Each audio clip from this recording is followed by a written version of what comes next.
Well, I'm delighted that I could spend a few minutes with you. It's a wonderful occasion. I got very excited coming to Tunisia for the first time. It's always very exciting to come to a new country. And the reason I came because African Development Bank has taken an initiative to do the things that we are trying to promote and implement. And that gave me a very solid reason why I should come right now, to see that it goes into the right direction and the right spirit. You are familiar with some of the work that we have been doing in Bangladesh and other countries. One is known as microcredit or microfinance. That word did not exist in the vocabulary of any language. We did something in Bangladesh, lending little money, very small money, to poor women in one village, next to the university where I was teaching. Like you have this university, and you have a little village next to you. So I was trying to see what I can do there because of extreme poverty in the country. So I did a lot of little things, and I saw the loan sharking.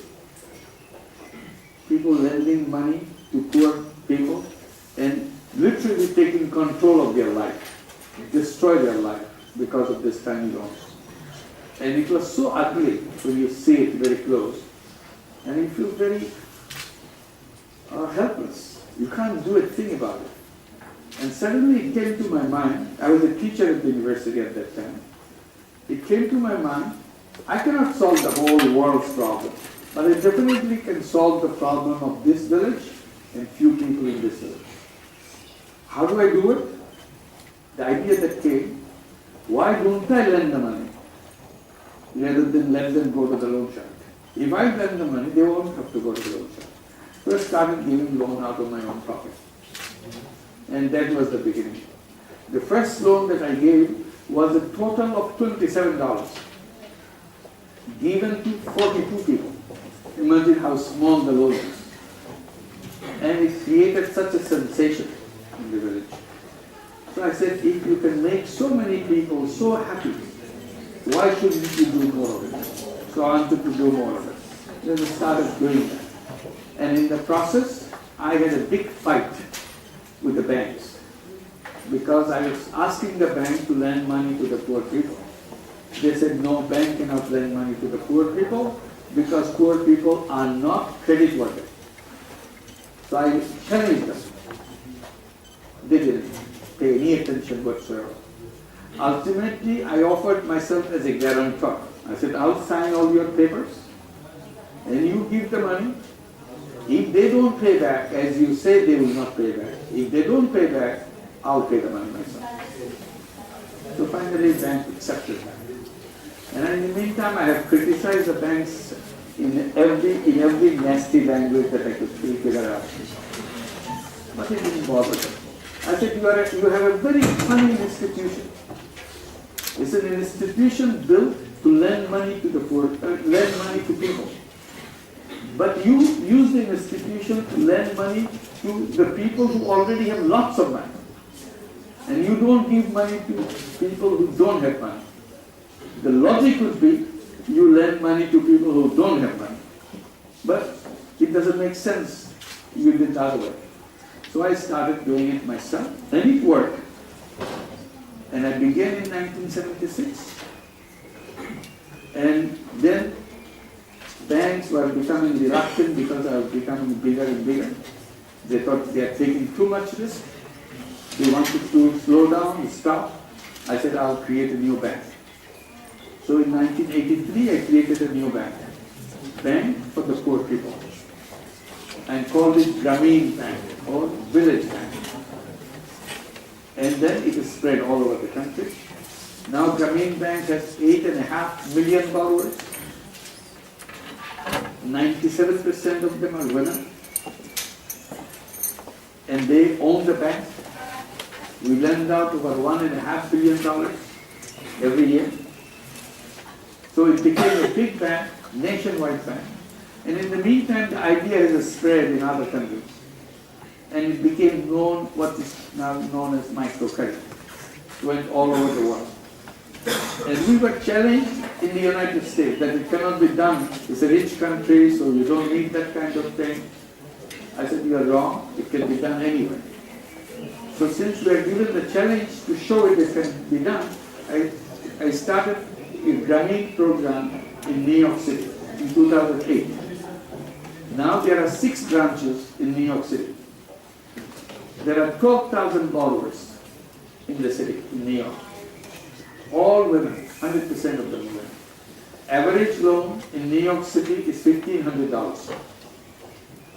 And the repayment rate is 99.6%. And it works. So we are invited to do it in another city. In Omaha, Nebraska, we have a branch. We have a branch in Los Angeles. We have a branch in San Francisco. We have a branch in Indianapolis. We have a branch in Charlotte, North Carolina, and more branches are coming. So it works in all kinds of situations, whether you're a rich country, poor country, within the village or in the city center, doesn't matter. People need money, and you bring money. In a way, it makes sense to them. What is so good about bringing money to people?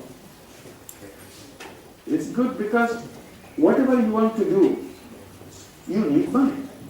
Without money, you can't do anything.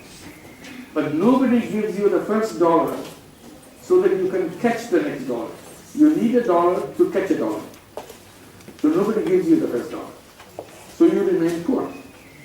If you are given some money, they will change your life. In Grameen Bank, 8.5 million borrowers that I was talking about, not only give loans to them, they also save in the bank. So they have a huge amount of savings in the bank. Today, total savings of all the borrowers comes to about $1 billion. It's all by the poor people.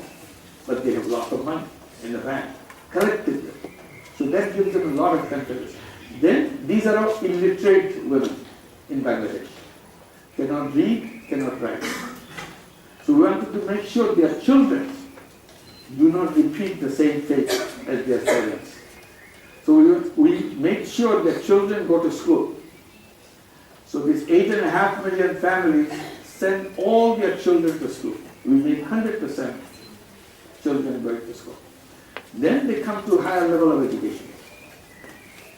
They need money to go into higher education. So Grameen Bank gives education loan. With education loan, now hundreds of thousands of these young people coming from the poor families are in medical schools, engineering schools, universities. I'm just coming from the USA, attending a conference in Minneapolis. A journalist introduced me to a Bangladeshi girl in Minneapolis because he found out she comes from a Grameen Bank borrower family. So I was very charmed by seeing her because I didn't know that one of the girls is studying in the USA. So now I see many of these young people coming from the poor family, studying not only in Bangladesh and many other countries. So you ask the question, this is a question for you. Why poverty? Why people become poor? And my answer is, after saying again and again what I see, poverty is not created by poor people. It is not their creation. Poverty is imposed on the people by outside. Every human being, even the poorest person, is a very capable person, is a very creative person. But society never gives him a chance. Because the system is a stack against that person. So it's not the fault of the poor that he or she is poor. It is the fault of the system that somebody is poor. So if you want to eliminate poverty, reduce poverty, who should you work with? With the poor people? Or you try to change the system? Because the seed of poverty is in the system. If you take those seeds out of the system, nobody will be a poor person. Because it is not the fault of the person. Where does the system go wrong? They build wrong institutions. Like they build banking in a completely wrong way. If you go around in Yunus, Ask how many people are rejected by the banks. You'll be amazed by the number. Banks do business only at the top people, not for the middle and the lower people. Don't work with them. They don't provide any service. Why? Can give you all kinds of explanation which doesn't make sense. We work not only with the poor, we work also with the beggars. We lend money to beggars. And they change themselves by starting a little business for themselves.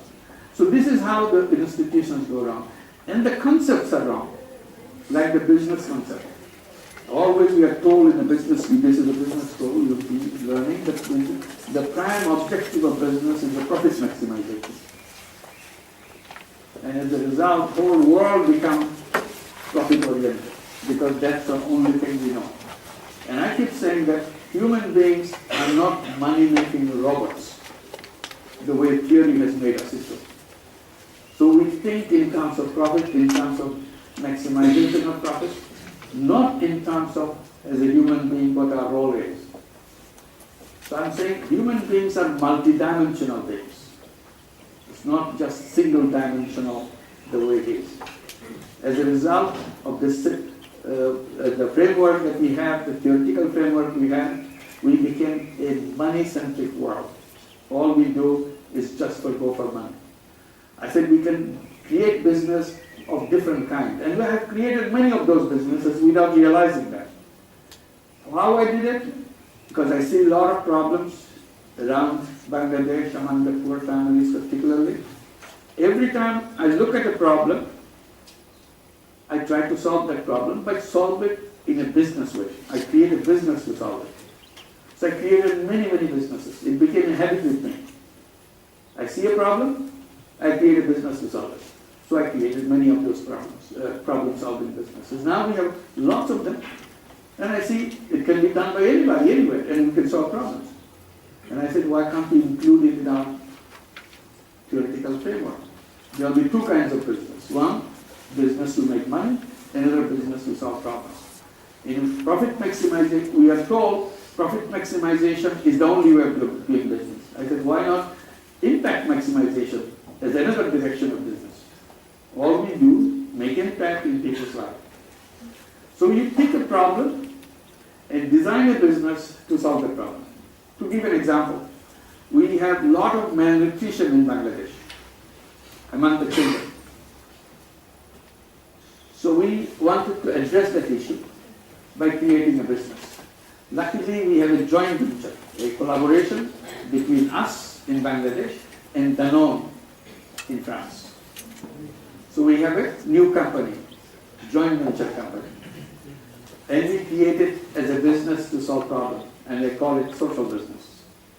In that business, we created a special kind of yogurt. Danone makes lots of different yogurts in the world, but never a yogurt to solve the problem of malnutrition.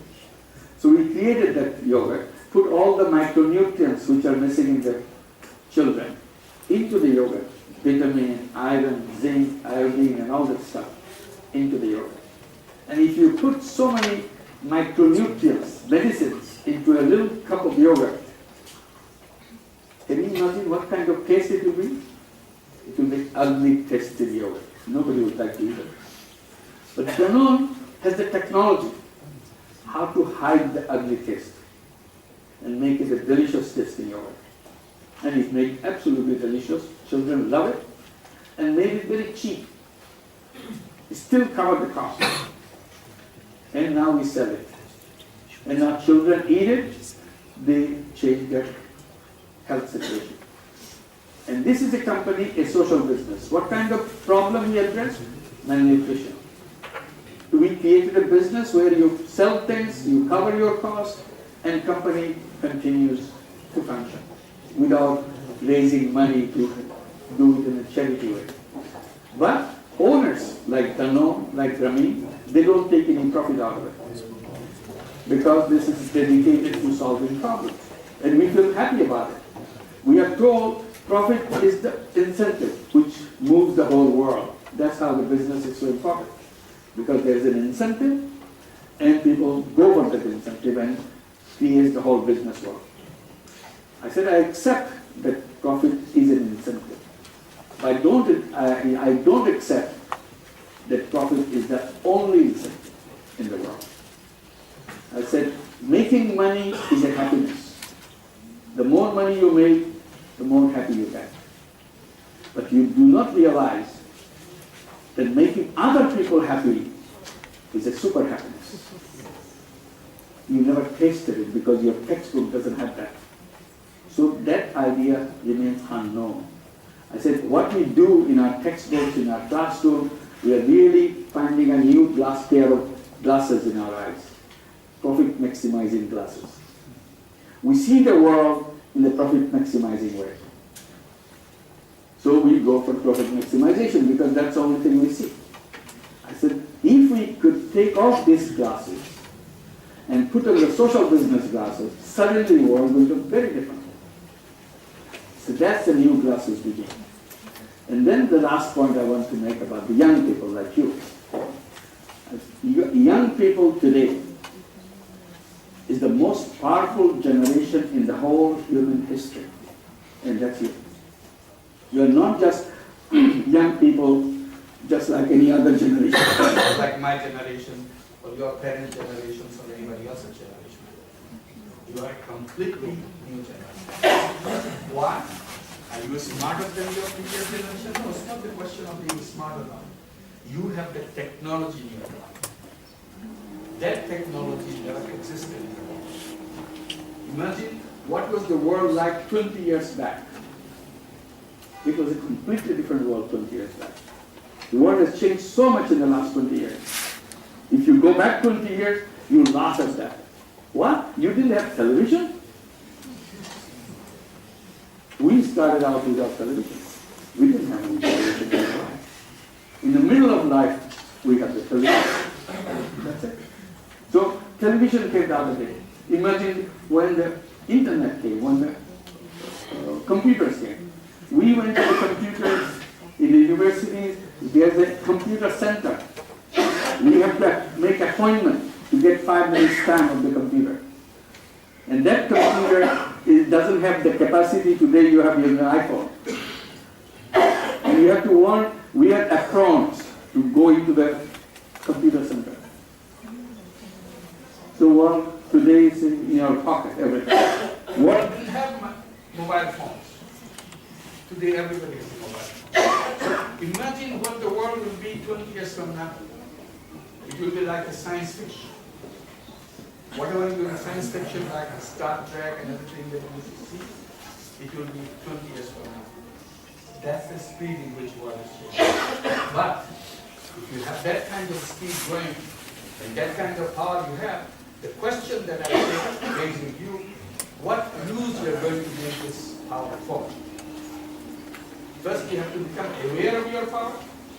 And the second, you have to make sure you know what to use this for. You can change the whole world if you want to. Use it. If you don't use it, it will be wasted away. So it's to you to decide how to make use of it. And make imagination for future. Like we have the science fiction. You remember the science fiction in the old way? You want to go to the moon, because nobody will ever went to the moon, so we have a science fiction to show that you can go to the moon. You fire a big cannon, put you into the cannonball, and we fire you, and you go to the moon. That's the kind of science fiction people do. And then it became a reality. Today in the Star Trek, we go to other galaxies. We laugh at it. But someday it will be real. We are very quick in writing science fiction, but we are not writing social fictions. Social fictions need imagination, what kind of society we want. So please write social fictions. If we imagine, it will happen. If we do not imagine, it will never happen. So please do imagine what will be like. What will be Tunisia like? What will be Africa like? What will be the world like? And those imaginations will become real. But if you don't have those imaginations, you will be still circling around what we have done so far.